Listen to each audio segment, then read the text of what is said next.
Hello students, good morning. Students, we will read about our second lesson, freedom. And we have read about the ideals of freedom, what is freedom, and freedom of expressions. Now we will start from positive liberty. Positive liberty. Positive liberty का मतलब होता है सकारात्मक स्वतंत्रता। तो इसमें क्या चीज़ दी गई है, आज हम पॉजिटिव और नेगेटिव लिबर्टी के बारे में ही पढ़ने वाले हैं जो आपके लेसन में दिया गया है। तो इसमें दिया गया है positive liberty recognises that one can be free only in society not outside it and hence tries to make that society such that it enables the development of the individual, whereas negative liberty is only concerned with the inviolable area of non-interference and not with the conditions in society outside this area as such। तो इसमें positive liberty के बारे में दिया गया है कि positive liberty को हम कैसे जानते हैं, कैसे समझ सकते हैं। तो पॉजिटिव लिबर्टी जो होती है उसको हमें सोसाइटी के अंदर देखते हैं। सोसाइटी के अंदर जो हमें स्वतंत्रता मिलती है उसको हम पॉजिटिव लिबर्टी के रूप में देखते हैं, नॉट आउटसाइड इट, यानी कि सोसाइटी से बाहर नहीं होनी चाहिए वो। And hence tries to make that society such that it enables the development of the individual, यानी कि यहाँ पर इंडिविजुअल डेवलपमेंट के बारे में भी देखा जाता है। और नेगेटिव लिबर्टी जो होती है वो केवल inviolable area of non interference and not with the conditions in society outside this area as such. तो हमें इस चीज़ से, इस पॉइंट से हमारा क्या क्या चीज़ क्लियर हो रही है कि जो पॉजिटिव लिबर्टी होती है ना वो सोसाइटी के अंदर होती है, और जो नेगेटिव लिबर्टी होती है वो इनवायलेबल एरिया होता है। इनवायलेबल एरिया का मतलब क्या होता है, जिसको लांघा नहीं जा सकता, उस एरिया को हम इनवायलेबल एरिया कहते हैं, जहाँ पर नॉन इंटरफेरेंस वाली बात आती है। यानी कि कोई भी कंडीशन ऐसी नहीं होती सोसाइटी में जिसमें उसको इंटरफेयर, नॉन इंटरफेरेंस, यानी कि उसमें इंटरफेयर ना किया जा सके।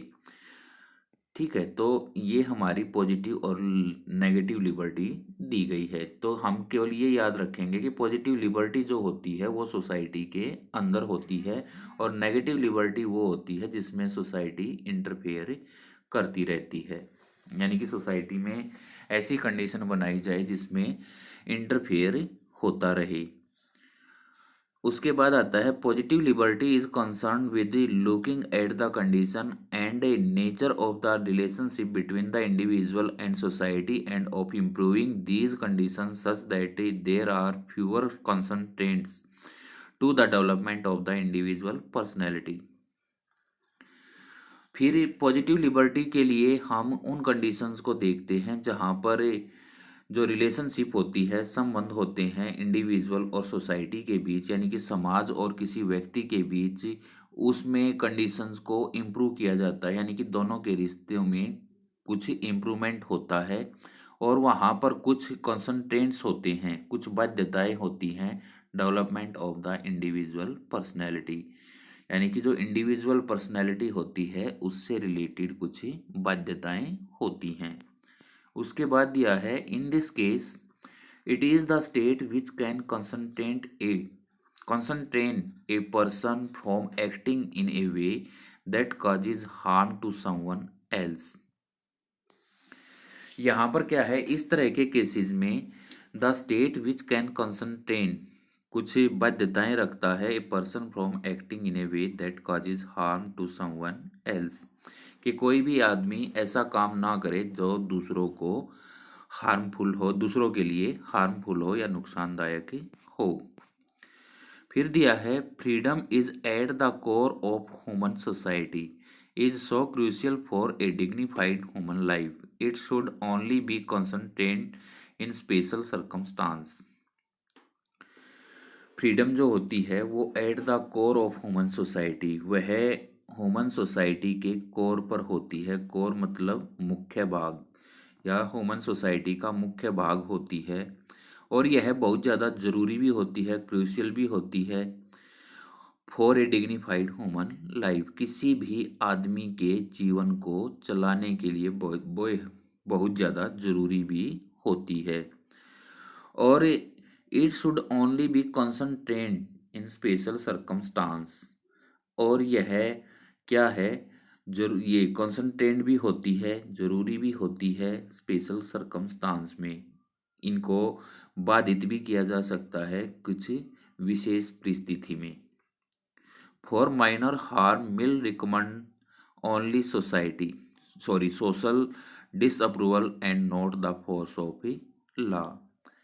और थोड़े से नुकसान के लिए Mill recommends only social disapproval and not the force of a law.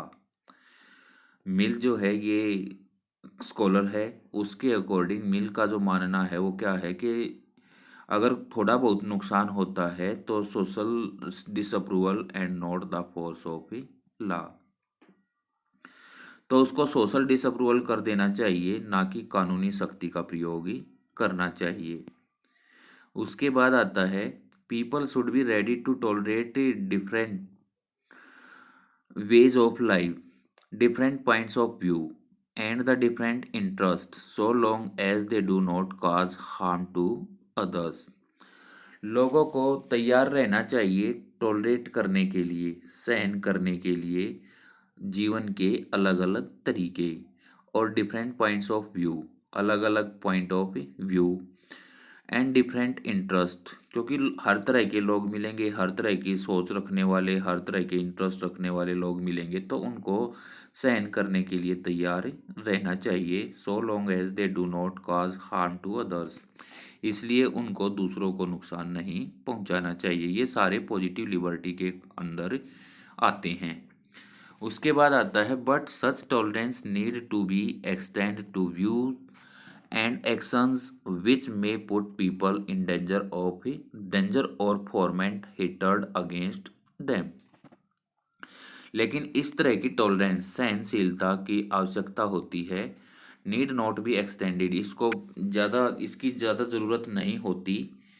And actions which may put people in danger of foment hatred against them. Foment का मतलब होता है हंगामा करना, उत्तेजित करना, हेटर्ड करना होती ही है।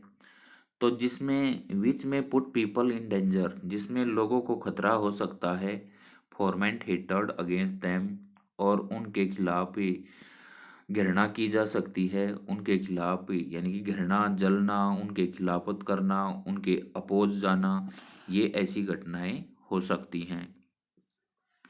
उसके बाद आता है in the constitutional discussion in India the term used for such justifiable constants it reasonable restrictions.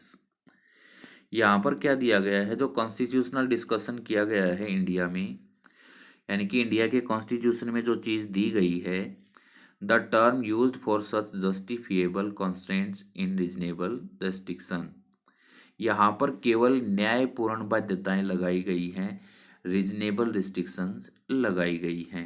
यानी कि किसी के साथ जोर ज़बरदस्ती नहीं की जाती, किसी पर गैर कानूनी तरीके से बाध्यताएं नहीं लगाई जाती, रिस्ट्रिक्शन नहीं लगाई जाती, वो केवल रीजनेबल रिस्ट्रिक्शन लगाई जाती हैं। और जो हमारे स्कॉलर्स हैं उनका मानना ये है कि पॉजिटिव फ्रीडम वही मानी जाती है जिस पे रिस्ट्रिक्शन ना हो, जिस पर कॉन्स्टेंट्स ना लगाई जाएं। आगे दिया है the restrictions may be there but they must be reasonable, capable of being defended by reason, not excessive, not out of proportion to the action being restricted, since then it would impinge on the general condition of freedom in society. तो यहाँ पर क्या है कि जो restrictions हैं, restriction मतलब बाध्यताएं हैं, वो रीजनेबल होती हैं और ये किसी रीजन से डिफेंड करने वाली होती हैं, सुरक्षात्मक होती हैं और ये ज़्यादा नहीं होती। जो भी बाध्यताएं लगाई जाती हैं वो ओवर नहीं होती या बेवजह की बाध्यताएं नहीं लगाई जाती। और ये सारी क्या होती हैं, impinge on the general condition. Impinge का मतलब क्या होता है, टकराना, मिलना, भिड़ना। Condition of freedom in society, ये आपस सोसाइटी में ही आपस में क्या कर जाती हैं, इम्पिंज कर जाती हैं, एक दूसरे से टकरा जाती हैं। उसके बाद आता है, या ये कह सकते हैं हम इस पॉइंट में कि जो रिस्ट्रिक्शंस है ना वो रीजनेबल होती हैं, और जो भी रिस्ट्रिक्शन लगाई जाती हैं तो उसमें कुछ लोगों को ये एहसास होता है कि भाई ये जो रिस्ट्रिक्शन लगाई जा रही है हम पर, ये जायज़ नहीं है। उसके बाद आता है नेगेटिव एंड पॉजिटिव लिबर्टी, दोनों के लिए क्या होता है। In political theory there are two types of liberty, negative liberty और पॉजिटिव लिबर्टी। नेगेटिव लिबर्टी में क्या दिया गया है, seeks to define and defend an area in which the individual would be inviolable, in which he or she could do, be or become whatever he or she wished to do, be or become. यहाँ पर negative liberty की बात करते हैं तो इसमें एक ऐसा एरिया होता है जहाँ पर इंडिविजुअल जो है वो इनवायलेबल होता है, यानी कि वो अपनी सीमा को लांघ नहीं सकता, उसको एक निश्चित दायरे के अंदर रहते हुए अपने राइट्स का यूज करना पड़ेगा। तो ये सारी चीज़ें इसमें दी जाती हैं। उसके बाद दिया गया है, he argues that with respect to actions or choices that affect only oneself, self-regarding actions, the state external authority has no business to interfere। यहाँ पर कुछ आर्ग्यूज किए गए हैं, कुछ तर्क दिए जाते हैं, आर्ग्यू की गई हैं कि कोई भी एक्शन और choices that affect only one self, जो केवल एक आदमी को अफेक्ट करती हैं, self regarding actions, the state has no business to interfere. यानी कि एक बात ये कही गई है कि कोई भी चीज़ अगर एक ही आदमी से रिलेटेड है तो उसको में स्टेट को कोई भी इंटरफेयर नहीं करना चाहिए, या स्टेट के को उस पर ध्यान नहीं देना चाहिए। In contrast with respect to actions that have consequences for others, actions which may cause harm to them, there is some case for external interference। अगर हमें किसी काम के बारे में बताते हैं जिसके परिणाम दूसरों के लिए हानिकारक होते हैं या दूसरों पर उसका प्रभाव पड़ता है, अगर इंडिविजुअल पर प्रभाव पड़ता है तो स्टेट को उसमें इंटरफेयर नहीं करना चाहिए। अगर कोई काम ऐसा है जिस पर दूसरों पर किसी का असर पड़ रहा है तो उसमें क्या है कि भाई ये लगता है कि भाई दूसरों को इसका नुकसान हो सकता है, तो वहाँ पर एक्सटर्नल इंटरफेरेंस की ज़रूरत पड़ती है।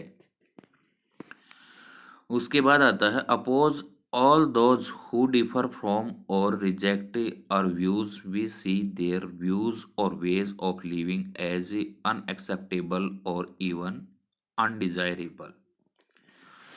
कि यहाँ पर अपोज ऑल दोज, उन सभी का विरोध करना चाहिए जो अलग विचार रखते हैं, यानी कि जो सबसे विरुद्ध चलते हैं, सबके अपोज काम करते हैं। We see their views or ways of living, हमें उनके रहने का तरीका, बोलने का तरीका, चलने का तरीका, यानी कि उनके रहन सहन का तरीका देखना चाहिए। और अनएक्सेप्टेबल और इवन डिजायरेबल, यह अनएक्सेप्टेबल भी है और अनडिजायरेबल भी होता है, यानी कि इसको स्वीकार भी नहीं किया जा सकता, माना भी नहीं जा सकता। उसके बाद दिया है, under such circumstances we need some legal and political restraints to ensure that differences may be discussed and debated without one group forcibly imposing its views on the other. इस तरह की सर्कमस्टांसिस, परिस्थिति जो है उसमें हमें लीगल और political restraints की ज़रूरत पड़ती है, और differences may be discussed and debated, जो भी इनमें अंतर होता है उनको डिस्कस किया जाना चाहिए, उन पर तर्क वितर्क किया जाना चाहिए, और one group forcibly imposing its views on the other, यानी कि एक ग्रुप को दूसरे ग्रुप पर जबरदस्ती थोपा जा सकता है, यानी कि विदाउट वन ग्रुप, यानी कि एक दूसरे पर थोपा नहीं जाना चाहिए। कोई भी चीज़ है उस पर अगर उनमें डिफरेंसेस पाए जाते हैं, कोई भी सर्कमस्टांसिस ऐसी बनती है जिसमें लोगों में डिफरेंसेस पाए जाते हैं तो उसके लिए डिस्कस किया जाना चाहिए, डिबेट किया जाना चाहिए, लेकिन इस चीज़ को किसी एक ग्रुप पर ज़बरदस्ती थोपना नहीं चाहिए। तो ये पॉजिटिव और नेगेटिव फ्रीडम के, लिबर्टी के पॉइंट्स दिए गए थे जो हमने पढ़े हैं। तो पॉजिटिव और नेगेटिव लिबर्टी का मतलब यही होता है कि जो पॉजिटिव लिबर्टी है उसमें यही कहा जाता है कि भाई आदमी को एक निश्चित दायरे में, एक निश्चित एरिया में काम करना चाहिए बिना किसी रीजनेबल इंटरफेयर के।